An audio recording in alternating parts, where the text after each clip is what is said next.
What up? It's your boy T-Bird and the reaction. As this is coming to Halloween week, I want to try to do this series because the amount of movies in this series. Hope I get it done by Halloween.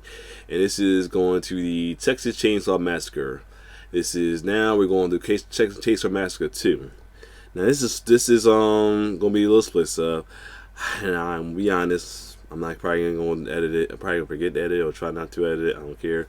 But hopefully I don't get in trouble about it. But other than that, I did the Texas Chainsaw Massacre yesterday. It's premiering right now on my YouTube. Hopefully y'all enjoying that. But anyway, we get to the second part of the hit franchise. I'm not sure if Leatherface was still in this one or not, because they say it's like different character stuff. They said the direct sequel was the Texas Chainsaw Massacre 3D, and Leatherface was a direct prequel. Anyway, so without further ado, let's get into Texas Chainsaw Massacre 2, which came out in 1986. And I know it's gonna be hella gory because 80s was the year of the gore. So without further ado, let's check it out. Welcome to the Kill Count, where we tally up the victims in all our favorite horror movies. I'm James A. Janice, and today we're looking at the Texas Chainsaw Massacre 2, released in 1986. Directed by Tobe Hooper, who helmed and co-wrote the original, TCM 2 is a very different film from its predecessor because Hooper was adamant about doing something different. He didn't want to just make the same movie again, and I respect the hell out of that. So the sequel features a greater emphasis on the dark humor that was only just barely there in the first film. As if you couldn't guess that from the poster that features the Sawyer family parodying The Breakfast Club. This second movie also has a heck of a lot more gore, which tends to be what happens when you hire Tom Savini for special makeup effects. In fact, many of the Texas Chainsaws going forward are so gory that I'm gonna have to give them the old Saw treatment, which means I'll be taking some of the blood and guts out of the public releases of these Kill Count episodes. I'll have more explicit versions with all of the bloody bits available for all of my patrons, even those who are only at $1 a month. So if you want to see that, sign up at patreon.com/deadmeatjames. If you don't want to or can't do that, don't worry about it. It's just gore. All the jokes and everything else is the same. I really wish I didn't have to do this, but YouTube is my job and I've got to play by their rules. Although Texas Chainsaw 2 has a drastically different tone and swaps out hippies for yuppies when I'll put my senses on. I'm just going to take a little. It's just going to be like a lot of work to do it, but I don't care. I got to respect James and I respect YouTube as well too. I'm already in no trouble with YouTube. Anyway. Comes to the victims, it's still a faithful sequel to the first film in terms of story and characters. Jim Seedow returns as the cook, Drayton Sawyer, and Bill Moseley's character, Chop Top, is apparently the twin brother of Nubbins the Hitchhiker. Moseley actually got this role after making a parody short film called The Texas Chainsaw Manicure, in which he played the hitchhiker. Hey, that's great, honey.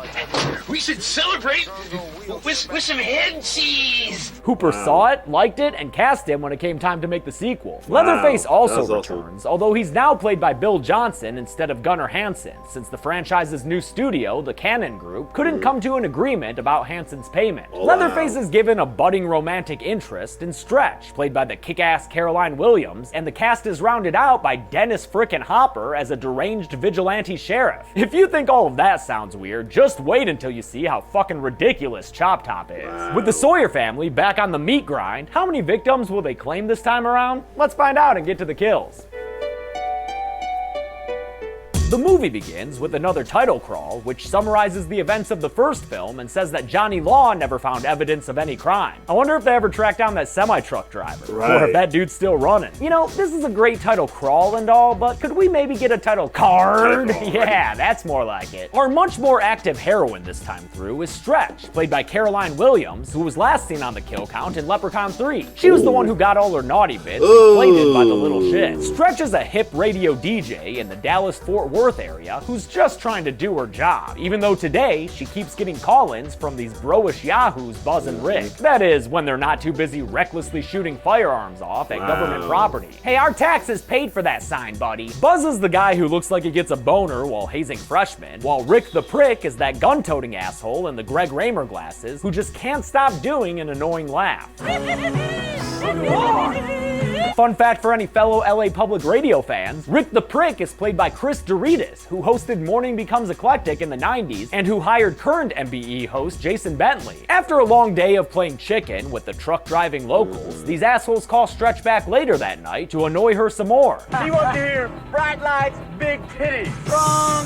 I don't want to hear it. I want to see it. Bright lights, big titties. Yay! Their good time prank around ends when they run into that truck from earlier on a bridge. The truck starts driving backwards and keeping pace with them while Oingo Boingo plays No One Lives Forever. As proof of those lyrics, the truck occupants show these college boys the corpse of Nubbins the hitchhiker. It's creepy as all hell, to be honest, and it looks like Leatherface is the one behind all this body moving. Cause in no time at all, we hear the A1 sound of a chainsaw, and the sound's so soothing. What? That chainsaw hell alone. While Leatherface was played by Bill Johnson and stunt performer Bob Elmore in the rest of this movie, for this scene he was played by stunt performer Tom Morga. Sound familiar? If he does, it's because he played Michael Myers in the first half of Halloween 4 and also played Jason Voorhees in the dream sequences of Friday the 13th: A New Beginning, making him the only actor to play Michael, Jason, and Leatherface. Wow. And he was also a very nice gentleman when I met him last fall. After a very exciting scene on the longest bridge in Texas, Leatherface cuts into the car with his chainsaw while Stretch and her co-worker LG hear all the mayhem through the phone. Rick's firearm proves ineffective against Leatherface's body shield, and Leatherface ends up killing them both. Buzz's death is revealed in a great way, with Rick the Prick taking a minute to realize his buddy just got his brain sawed in courtesy of that chainsaw. Damn, don't ever try to be a hairdresser, Leatherface. That's way too much off. For this kill, they used a balloon underneath a prosthetic scalp made by makeup artist John Bolich and worn by actor Barry Kenyon. When they'd inflate the balloon, the scalp would slide off. It's pretty dope. As for Rick the Prick, we never get to see him die, nor his body after the fact, but we do see his Fossil Man glasses at the crash site the next day, and you know he'd only take those off over his dead body. The crash site is examined by Lieutenant Lefty Enright, played by Dennis Hopper, just weeks before his career got a shot in the arm from Blue Velvet. Lefty is revealed to be the uncle of Sally and Franklin from the first film, and although this place is outside his jurisdiction, he's out here looking for revenge, and not buying the official local law enforcement story that this was just a fatal accident caused by wild youth. Yep. One of those boys so wild sawed his own head off going 90 miles per hour. Stretch goes and finds Lefty because of a story about him in the paper, tracking him down to a hotel that's got a pretty killer party cowboy scene that even director Toby Hooper can't help but check out. There he goes with his trademark cigar and Dr. Pepper. Rest in peace, man. Lefty says he doesn't have time for Stretch's interference, even if she did record an audio tape of the Bridge Boys butchering. He kicks her out, saying she's got no place in all this. But Stretch wants to help solve these crazy murders. It'd be much more fulfilling work than covering the state's chili cook-off, especially since the same dude wins every year. Drayton Sawyer! Yeah, that skeezy cook bastard is back, getting his name cheered on as he accepts his award dressed like Danny DeVito in Matilda. And what makes his chili so good? It's the meat. Don't skimp on the meat. Lord. I got a real good eye for prime meat. Runs in the family. Yo, y'all eating people, son. Lefty, who doesn't yet know about the Sawyers, can still sense that he's close, so he goes to a local chainsaw shop and gets himself one big boy and a pair of mini mulchers, freaking out the poor local store owner. Oh, my kid banana. Oh yeah, this will do nicely indeed. Lefty goes to Stretch's radio station and puts in a morbid request. He wants her to play that snuff tape she has live on her show that night to convince local authorities that the Chainsaw Massacres are real. Maybe then he could get some help tracking down the killers. After she obliges, Drayton gets a car phone call about it from his brothers, and he is not too happy about this public airing of how the sausage gets made. That night, after signing off, Stretch hears a noise from the radio station office, and when she goes out to see what it is, she meets the most memorable part of this movie, Bill Moseley as Chop Top Sawyer. Shit. If you thought the hitchhiker was unnerving, just wait until you meet his twin brother here. I know what you're thinking. This is weird, huh? But I can handle it. Oh, God. I don't know if I can handle it, dude, even if we both do love music. Music is my life. Stretch is all sorts of creeped out by this weirdo, and no wonder. He's standing there using a coat hanger to snag himself some scalp snacks, even though this visit is apparently a first for him. You know, I've never been to a radio station before. She still tries to usher him out, both by using subtle social cues. Good night. Oh, good night. Good night. Good night. Good Good night.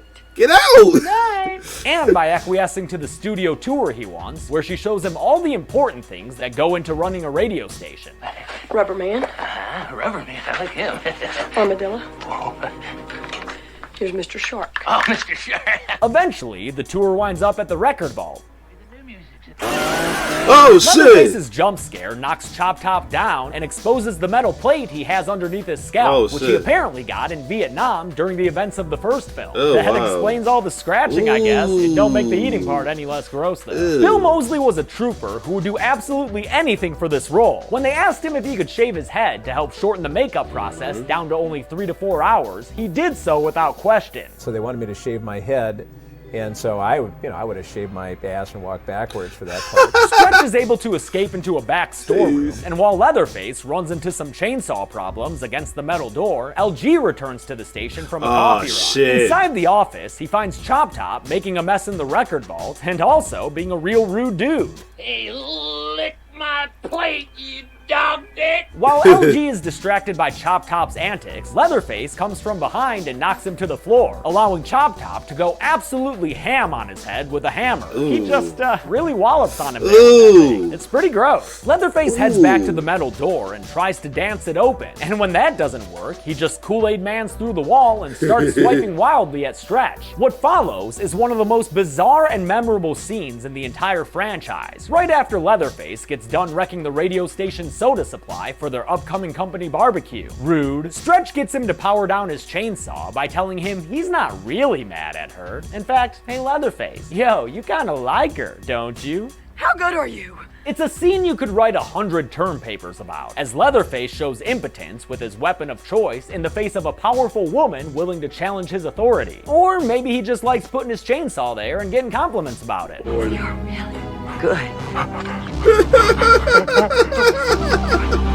Yeah, that really just happened. Even Leatherface actor Bill Johnson knew this scene was something else, man. The ice tub scene is a little, delicate.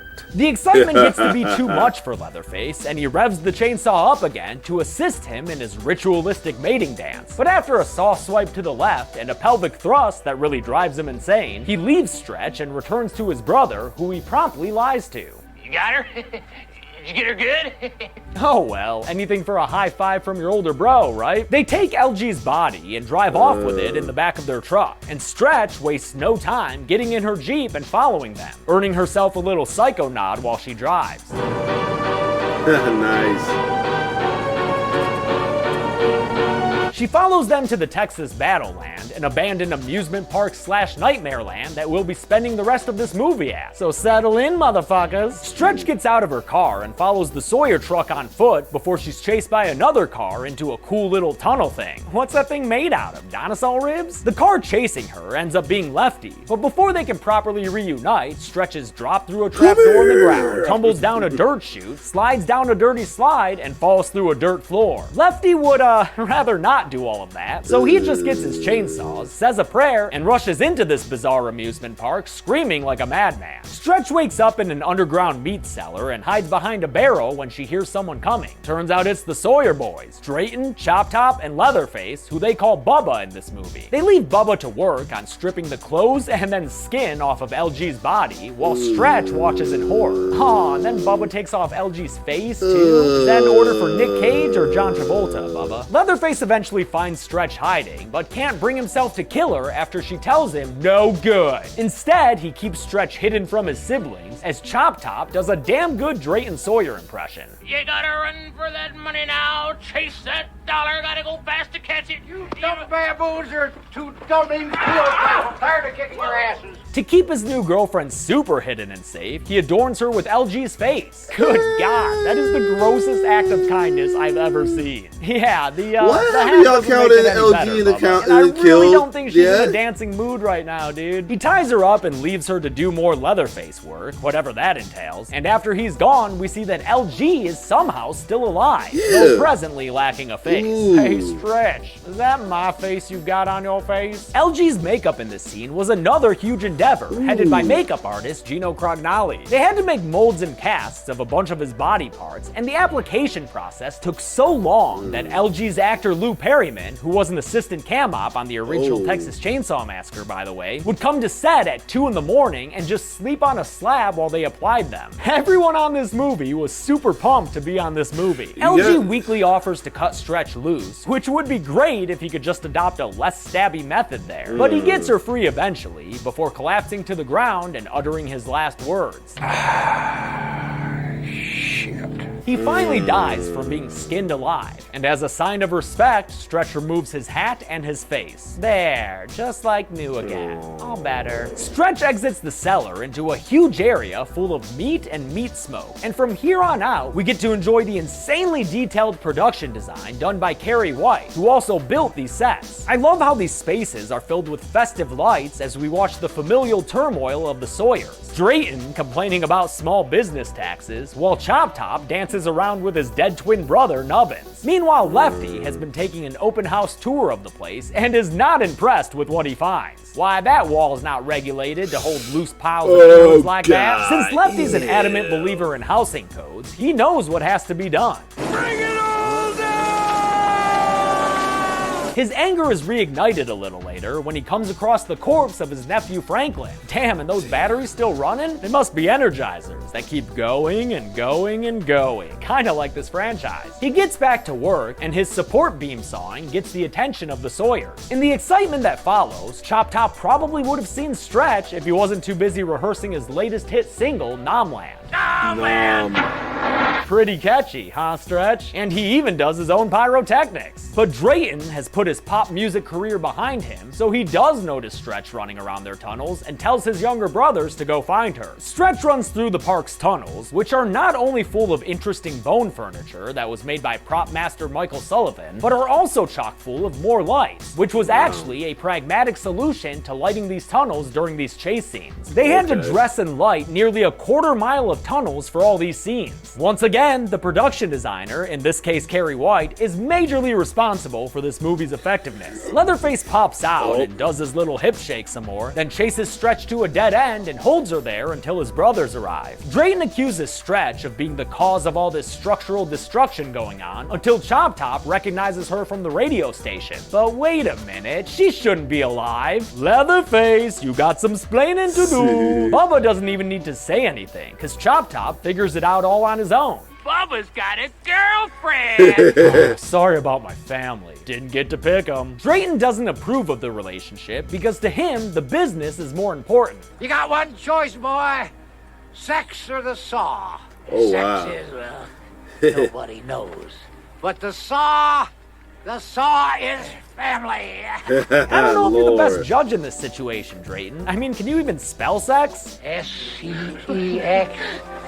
Sex. Close, but no. Under Drayton's orders, Chop Top takes a bone and knocks Stretch out with it, and when she comes to, well, I hope you like leftovers, because we've got another goddamn dinner scene to get through. And you know no dinner scene would be complete without Grandpa. He is the best at killing. Grandpa is looking great for his age of 137. Grandpa's strict liquid diet keeps him as fresh as a rose. It also probably helps that he was once again played by a younger dude, Vietnam vet Tom Everett, wearing makeup that took 9 hours to apply, made by John Bullich. Drayton tries to explain the history of the meat industry to Stretch, but she's not a very good dinner guest. Because of her poor table manners, Drayton calls Stretch's number, even with Leatherface reluctant to serve his new girlfriend. But Bubba's a baby, so after stealing a kiss, not cool Leatherface, he brings Stretch over to the paper-thin patriarch because once again, we need to stop.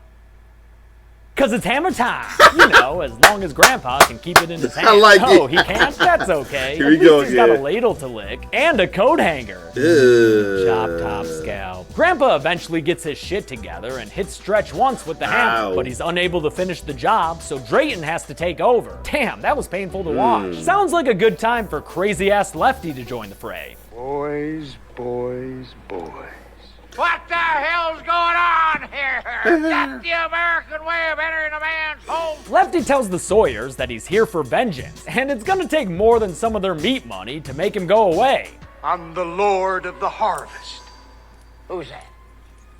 Some new health food bunch? Stretch raises her head and gets Lefty's attention, so now it's righteous chainsaw time. First, Lefty saws into Drayton's butt, sending him spiraling under the table like a dog in shame, and then he uses it to cut Stretch free. Lefty and Leatherface get into a motherfucking chainsaw fight, which like is one of the coolest things imaginable, while Stretch makes a getaway with Chop Top right behind her. As the extended chainsaw sequence plays out overhead, Drayton complains about the plight of small business owners again before realizing the extent of his injury. Sure burned my beans bad on that one. Above him, Lefty lands a gut shot on Bubba and really digs in there deep until it's popping out the other side. Gnarly. Then it's double mini chainsaw time. Drayton, knowing things are lost, grabs Nubbins' corpse and pulls out a grenade from the knapsack around his neck. Neck sack? No. He pulls the pin and drops it, and since we see Grandpa, Leatherface, Drayton himself, and the hootin' hollerin' Lefty all right next to it when it explodes behind Stretch and Chop Top on their way out, I'll count all 4 of these dudes on the list. We never see 3 of them again, and as for Leatherface, I don't know, man. The sequels aren't concerned with continuity from here on out. Trust me. Stretch has been chased out of the park by now, and apparently all these shenanigans lasted the whole goddamn night, since now it's bright and shining outside. She fends off Chop Top with many a kick, including one that nearly sends him careening down the side of this place. And eventually, she gets to the top of the mountain where she finds Grandma, or, you know, what's left of her anyway. I don't know, maybe she just forgot to put on her ruby necklace. Chop Top pulls himself together and comes into the mountaintop shrine where his favored method of intimidating Stretch appears to be cutting his own neck. Okay, alright dude, you get the point. 1 slice was enough to prove you were crazy. 3 is just showing off.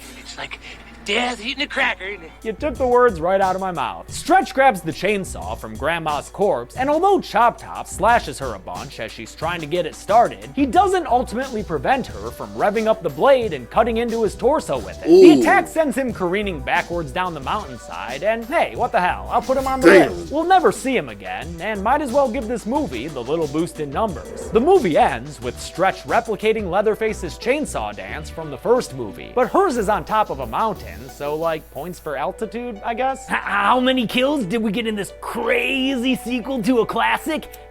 I'll tell you at the numbers, because counting kills is my life. I love his videos, man. I love watching his videos.